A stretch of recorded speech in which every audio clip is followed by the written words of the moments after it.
இரண்டே தொகுதிகளை கொண்ட பெரம்பலூர் மாவட்டத்தை இன்றைய தொகுதி அலசல் பகுதியில் பார்க்கலாம்.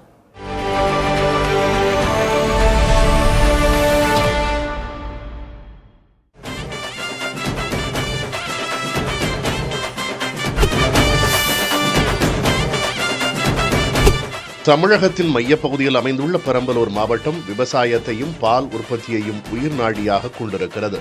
சின்ன வெங்காய உற்பத்தியில் ஆசியாவிலேயே முதலிடம் வகிக்கும் இப்பகுதி தற்போது 2026 தேர்தல் திருவிழாவிற்கு தயாராகிவிட்டது.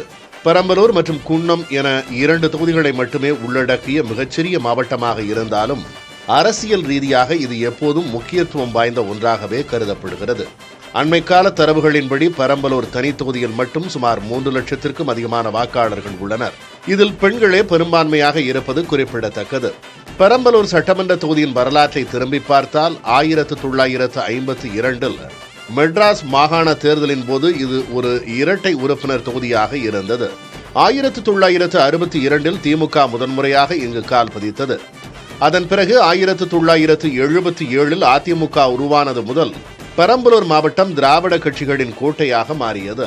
குறிப்பாக 1977 முதல் 2021 வரை நடைபெற்ற தேர்தல்களில் அதிமுக மற்றும் திமுக ஆகிய கட்சிகள் மாறி மாறி வெற்றியை பதிவு செய்துள்ளன.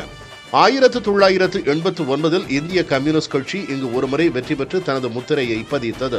தற்போதைய சூழலில் பெரம்பலூர் தொகுதியின் எம்எல்ஏவாக திமுகவை சேர்ந்த ம. பிரபாகரன் உள்ளார். இத்தொகுதியில் ஆதி திராவிடர் சமூகத்தினர் பெரும்பான்மையாக இருந்தாலும் வெற்றியை தீர்மானிப்பதில் உடையார் மற்றும் முத்தரையர் சமூகத்தினரின் வாக்குகள் மிக முக்கியமான பங்கு வகிக்கின்றன. பெரம்பலூர் மாவட்டத்தின் முக்கிய தொகுதியான குன்னம் விவசாயத்தை முதன்மை தொழிலாக கொண்ட பகுதி. 2008ஆம் ஆண்டு தொகுதி மறுசீரமைப்பிற்கு பிறகு உருவான இத்தொகுதி ஒவ்வொரு தேர்தலிலும் விறுவிறுப்பான அரசியல் களத்தை கண்டு வருகிறது.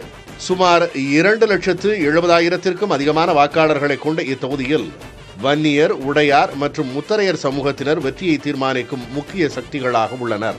2011ஆம் ஆண்டு இங்கு முதல் தேர்தல் நடைபெற்றது. திமுகவின் சிவசங்கர் வெற்றி பெற்றார். 2016ஆம் ஆண்டு அதிமுகவின் R.D. ராமச்சந்திரன் வென்றார். 2021இல் மீண்டும் திமுகவின் சிவசங்கர் வெற்றியை ஈட்டினார்.